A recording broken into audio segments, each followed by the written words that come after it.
Good afternoon. Bon après-midi et merci de me donner la chance de participer virtuellement à votre atelier.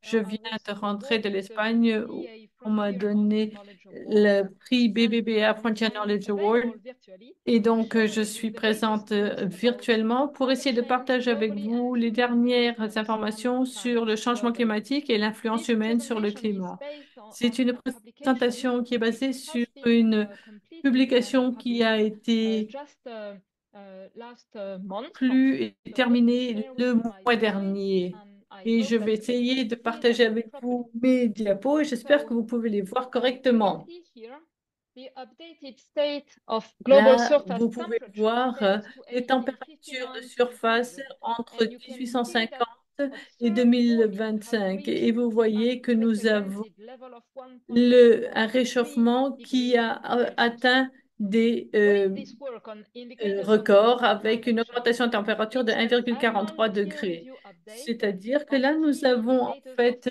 our une global revue par les climate pairs and qui se human fait à l'échelle influence, annuelle de developed différents by a indicateurs team of clés. 59 Et c'est scientists réalisé from par 59 44 different scientifiques institutions. venant de 44 This institutions field différentes builds on datasets qui and se methodologies basent sur des attested lots de by données et de IPCC méthodes reports et released in qui sont 2021 également and utilisés 2022, avec le rapport and it du provides GIEC an annual update with a 2021-2022 et second permet version. d'avoir une mise à jour annuelle. C'est la We need deuxième version these cette année. indicators because IPCC Nous reports avons are besoin de ces released every indicateurs parce que 5 les to 10 rapports years. du GIEC The ne seventh sont assessment publiés cycle que of the tous les 5 à IPCC 10 has ans. just started last year.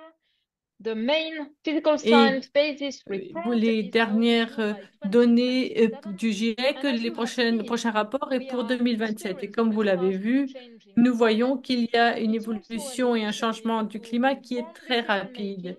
Par by the conséquent, pour latest pouvoir available prendre des science. décisions So we are informées au filling niveau des an décideurs, eh bien, information il gap. faut que l'on ait plus For this d'informations et purpose, qu'il n'y ait we pas have de lacunes dans updated ces 14 informations.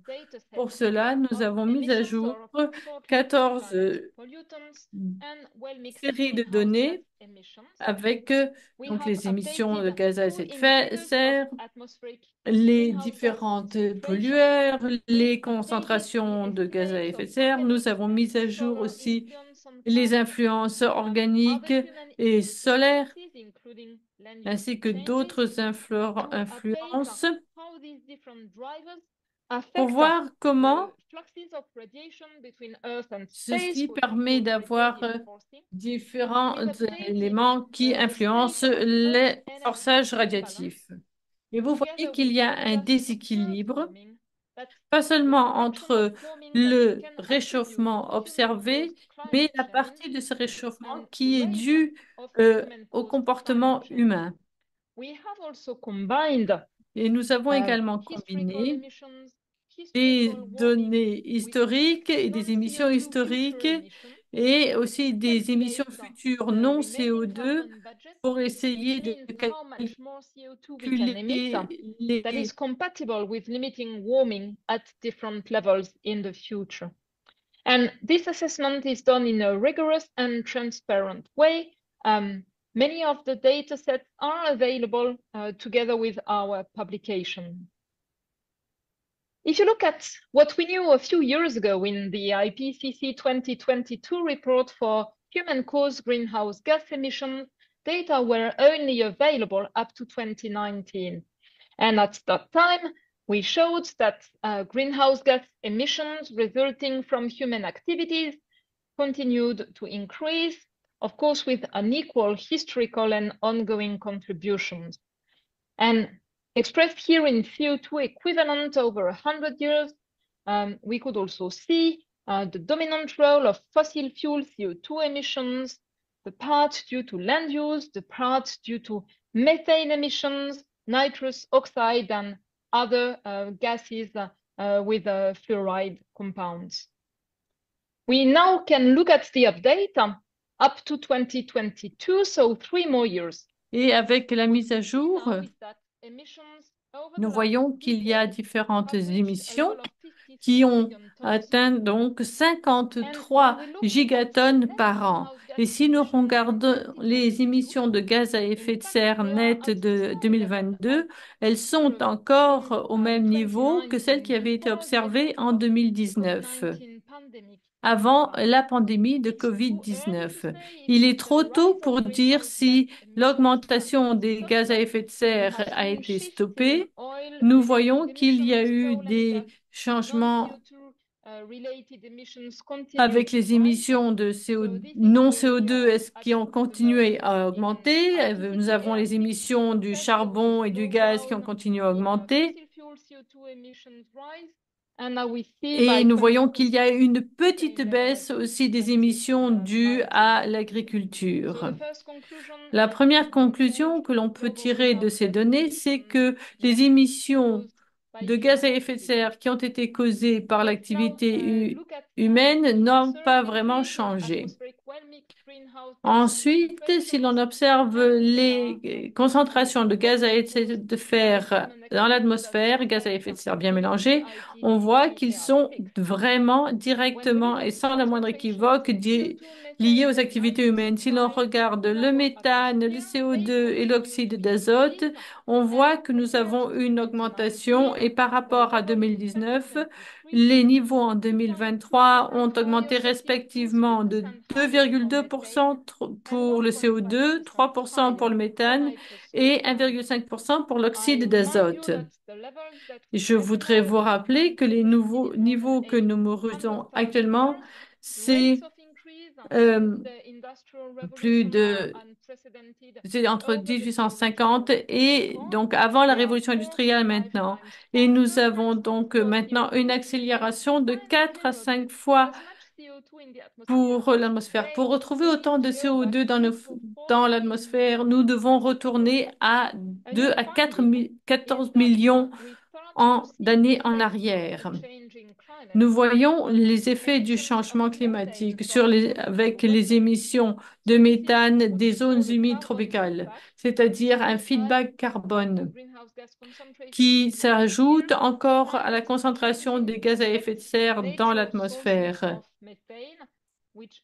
Et nous voyons que nous avons des émissions de méthane naturelles qui se rajoutent encore aux émissions de méthane causées par l'homme. Et c'est ce que nous allons présenter dans notre prochain rapport annuel. Si vous envisagez les différents moteurs, vous voyez de cette augmentation, vous voyez le gradient et vous voyez aussi nous voyez donc le forçage radiatif. Vous voyez un certain nombre d'éruptions volcaniques là et là avec ces lignes vert foncé. Vous voyez les effets aussi des cycles solaires avec ces variations en jaune. Et ensuite, vous voyez les différents effets des gaz à effet de serre d'origine humaine qui sont dominés par les effets des émissions cumulées de CO2, des émissions directes, les effets directs des émissions de méthane et aussi la formation d'ozone dans les couches atmosphériques basses, par exemple avec cette ligne jaune claire. Entre 2000 entre 2022-2023, nous avions donc un effet post-Covid et en 2023, on a contrebalancé les effets volcaniques et entre donc 2022-2023, on a vu donc une remontée post-Covid des émissions de soufre pour les transports maritimes, par exemple. Et nous estimons aussi que les incendies au Canada ont encore augmenté les émissions. Parce que nous avons eu, par exemple, du carbone organique qui a été émis par ces immenses incendies qui ont eu lieu l'année dernière au Canada. Si vous regardez encore les autres éléments qui causent ce réchauffement, vous voyez qu'il y a des émissions d'aérosols de soufre ou sulfurés qui, au cours des 10 dernières années, ont contribué au réchauffement en supplément du réchauffement dû aux gaz à effet de serre. Si vous voyez les changements dus aux activités humaines, vous voyez entre 2019 et 2023 une augmentation du forçage radiatif de plus de 2,6%. Nous avons donc une accumulation d'énergie supplémentaire dans le système climatique. Par exemple, avec l'augmentation des concentrations de gaz à effet de serre dans l'atmosphère. Et vous voyez que nous avons un réchauffement de l'air. Vous avez la fonte des îles Nancy et de la banquise. Vous avez la fonte du pergélisol avec 3% par exemple, 5% sur la terre et le réchauffement sur la terre et 90% de cette énergie excessive est absorbée par les océans jusqu'à 2000 mètres de profondeur et même dans les parties les plus profondes. Donc, lorsque nous voyons l'accumulation de l'énergie dans le système climatique, nous pouvons voir le déséquilibre énergétique de la Terre. Et nous estimons, sur la base du rapport du GIEC 2021, ça c'était le dernier là, et nous avons maintenant différentes estimations et prévisions. Et pour les 10 dernières années ici, et vous voyez qu'il y a un très fort déséquilibre avec une augmentation continue au cours des 10 dernières années. Si nous observons des périodes similaires jusqu'à 2019, vous voyez que pour le dernier rapport du GIEC, vous voyez que la situation a beaucoup de différences juste entre 2018 et 2023 et que le déséquilibre a encore augmenté. Et là, vous voyez que vous avez c'est dû entre autres à la réponse plus avec un certain délai des différents éléments qui réagissent moins vite. Par exemple, dans les profondeurs des océans, les glaciers, les plateformes glaciaires, etc. Et là, nous avons tout ce déséquilibre énergétique. Revenons à l'un des indicateurs sur la température au-dessus des océans et la température sur Terre. Nous avons vu dans le rapport du GIEC 2021 que les activités humaines avaient réchauffé le climat et là, vous voyez entre 2000, 2010, 2019 et on avait montré que le réchauffement climatique était dû aux activités climatiques se situaient entre 1,06 et 1,07. Et nous avions dit qu'il y avait encore une modulation et une variation du changement climatique pour chaque année. Et lorsque nous voyons les données mises à jour, eh bien, vous voyez que les activités humaines ont causé encore plus de réchauffement entre 2015 et 2023, 2014 et 2023. Et vous voyez que nous avons eu une augmentation de 1,19. Et le réchauffement dû aux activités humaines sur la ligne rouge est estimé pour être équivalent au réchauffement observé de 1,19 degrés Celsius. Et entre la décennie se terminant en 2019 et la décennie se terminant en 2023, on estime qu'on a eu un réchauffement de plus de 9%. Si l'on regarde la rapidité du réchauffement humain, eh bien, nous voyons que au cours de la dernière décennie, on est arrivé à un réchauffement de 0,26 degrés par décennie. Et nous estimons que la majorité est due aux émissions à gaz à effet de serre, aux aérosols et en plus à une amélioration aussi de la qualité de l'air. Mais jusqu'à présent, nous n'avions